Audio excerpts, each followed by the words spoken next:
नमस्कार, आप देख रहे हैं आईना सच का और मैं हूं आपके साथ बिलाल मलिक। बड़ी खबर हम आपको बहराइच से बता रहे हैं। लोकसभा चुनाव की तैयारी को लेकर ओम प्रकाश राजभर ने बल्हा विधानसभा में पिछड़ा वर्ग दलित सम्मेलन कार्यक्रम को किया संबोधित।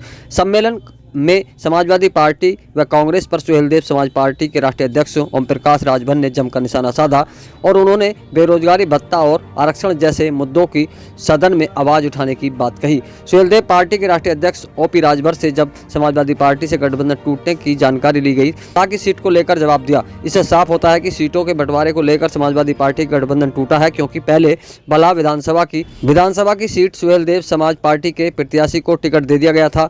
कुछ दिन बाद समाजवादी पार्टी ने अपने ही प्रत्याशी को टिकट दे दिया। इस जानकारी से यह साफ होता है कि समाजवादी पार्टी के गठबंधन में टिकट से नाराज ओम प्रकाश राजभर ने समाजवादी पार्टी से गठबंधन तोड़ा। बल्हा विधानसभा में आगमन हुआ है, आगमन का मुख्य कारण क्या उद्देश्य है? देखिए, बराबर जो वंचित शोषित लोग हैं, पिछाड़े गए लोग हैं, उनको बार बार हम जगाते रहते हैं कि जागते रहो, अपने हक के लिए लड़ो। आज़ादी के 76 साल में शिक्षा, स्वास्थ्य, रोजगार, नौकरी, राजनीति में हिस्सेदारी देने का वादा करने वाले लोग सत्ता तो पा जाते हैं, जब देने की बात आती है तो मुकर जाते हैं। लेकिन बल्हा उत्तर प्रदेश में विधानसभा चुनाव में आप समाजवादी पार्टी के साथ आपका गठबंधन था, फिर क्यों टूटा? आपको पता होगा कि इसी बल्हा की सीट हमको मिली थी, क्यों कट गई ये नहीं पूछा उनसे। जिस तरह मध्य प्रदेश में अखिलेश जी तिलमिला गए, अपना उम्मीदवार तक खड़ा कर दिए, लेकिन मैं समाजवादी पार्टी से ये सीखा और सिखाया भी कि देखो गठबंधन कैसे किया जाता है। उन्होंने 16 सीट में हमको 14 सीट अपना प्रत्याशी दिया, रोज सीट बदलते थे। उदाहरण में बल्हा को आप ले लीजिए, बल्हा में हमारा कैंडिडेट रहा होता तो 100% जीता होता। वो जीतने वाला कैंडिडेट था। 22 के चुनाव से पहले आप जो है भाजपा के मंत्री भी थे, मंत्री पद छोड़ करके फिर आप जो है समाजवादी पार्टी के साथ में आए थे। तब क्या मुद्दे थे और अब बीजेपी के साथ आप गए हैं, क्या मुद्दे रहे? वही मुद्दे हैं, वही लड़ाई है। कोई परिवर्तन नजर आया हो तो बताइए। सर जी, आरक्षण क्या है? आरक्षण की क्यों आवश्यकता पड़ी? आरक्षण की हर बार बात होती है। देखिए, जो आरक्षण की व्यवस्था दी गई है जी, जो इस मंच पे नहीं पहुंच पाते हैं जी, उस मंच पे पहुंचाने के लिए आरक्षण की व्यवस्था है। जो निचली जमीन पे है जी जी, उसको ऊपर लाने के लिए, ऊपर उठाने के लिए जी व्यवस्था दी गई है। आज हम तो कहते हैं कि जो आरक्षण का लाभ जी जी, आज की तारीख में जो DM, SP, DIG, IG, DGP, राज्यपाल, मुख्यमंत्री जो आरक्षण का लाभ पा गए, आज उनको आरक्षण की जरूरत नहीं। आरक्षण की जरूरत बाबा साहब ने उनको दी है जो दिहाड़ी पे मजदूरी करते हैं, गरीब हैं, कमजोर हैं, लाचार हैं, चाहे किसी जाति धर्म के हों, उनको ऊपर उठाने की बात है। लेकिन आज जो मुख्यमंत्री हो गया उसको भी आरक्षण मिल रहा है।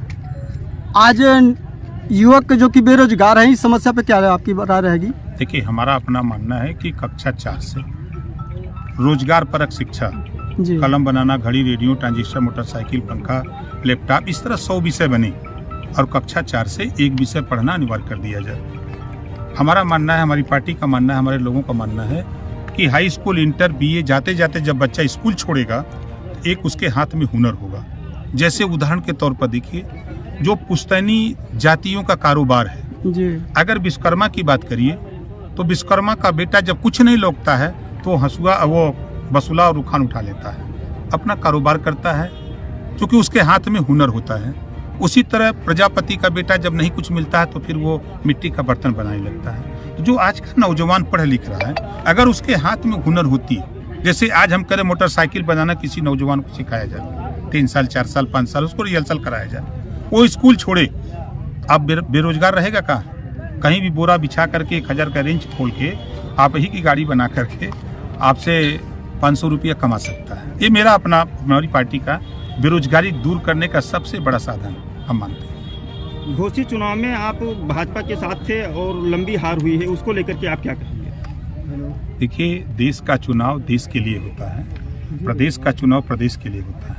और बाई इलेक्शन जब होते हैं, जब आजमगढ़ का चुनाव, जब आजमगढ़ हारे, तब आप लोगों ने यही बार बार कहते हैं, मीडिया से खबरें आती हैं कि ये 24 के रिहर्सल का चुनाव है, निकाय चुनाव आया तो ये भी, मीडिया नहीं कह रही है, सपा के राष्ट्रीय अध्यक्ष जी कह रहे हैं।